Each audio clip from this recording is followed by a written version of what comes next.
आज हम बात करेंगे वेरिकोज वेन के बारे में। वेरिकोज वेन जब पैरों की नसें फूल जाती है तो उसे आम भाषा में हम वेरिकोज वेन बोलते हैं। वेरिकोज वेन के पेशेंट के लक्षण क्या क्या होते हैं? यूजुअली पेशेंट आता है कि पैरों की नसों का फूल जाना, या फिर चलते समय पेशेंट को पेन होना, पैर में थोड़ा हैवीनेस होना। कई बार पेशेंट कंप्लेन करता है कि स्किन का डिस्कलरेशन हो जाता है, या फिर पेशेंट को अल्सर भी हो जाता है। ये मुख्यतः लक्षण होते हैं वेरिकोज वेन के। साथियों, वेरिकोज वेन होने के मुख्य कारण क्या होते हैं?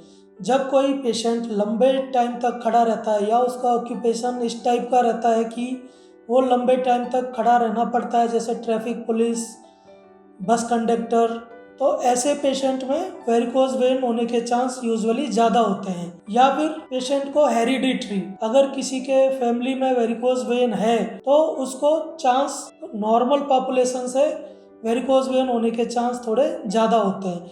या फिर पेशेंट को या एक्सेस वेट गेन, अगर पेशेंट का वेट ज़्यादा है तो उसको वेरिकोज वेन होने का चांस है।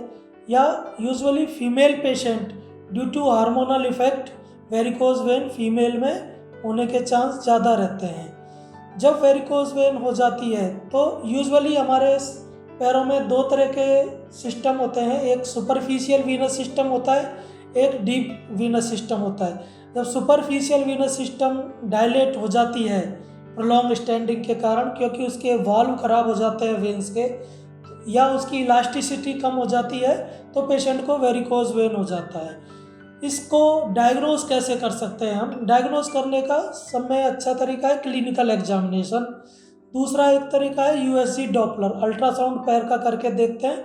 उसमें पता चल जाता है कि वाल्व कहाँ पे खराब है या कोई परफोरेटर खराब है, तो उस हिसाब से पेशेंट का ट्रीटमेंट किया जाता है। इसको रोकने के क्या क्या उपाय कर सकते हैं? इसको रोकने के, जो पेशेंट लंबे टाइम तक खड़ा होता है तो उसको एडवाइस दी जाती है कि वो लंबे टाइम तक खड़े ना रहे, या सोते समय पैरों को थोड़ा ऊपर उठा के रखे, पैरों के नीचे तकिया लगा ले, इससे भी वेरिकोज वेन थोड़ा कम हो जाती है।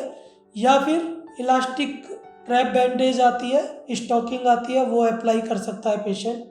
अगर इसके बाद भी अगर पेशेंट को सिम्टम में रिलीफ नहीं आ रहा है तो सब मेडिकल ट्रीटमेंट है, उसमें हम कई बार स्क्लेरोथेरेपी से भी सही करते हैं। पहले जब सर्जरी करनी होती थी तो ओपन सर्जरी की जाती थी, उसमें पूरी वेन को स्ट्रिप करके निकाल दिया जाता था। लेकिन आजकल मिनिमली इन्वेसिव वेरिकोज वेन का ट्रीटमेंट लेज़र एब्लेशन किया जाता है। लेज़र के द्वारा पूरा जला दिया जाता है, पेशेंट को स्मॉल होल होता है और नेक्स्ट डे पेशेंट की छुट्टी हो जाती है।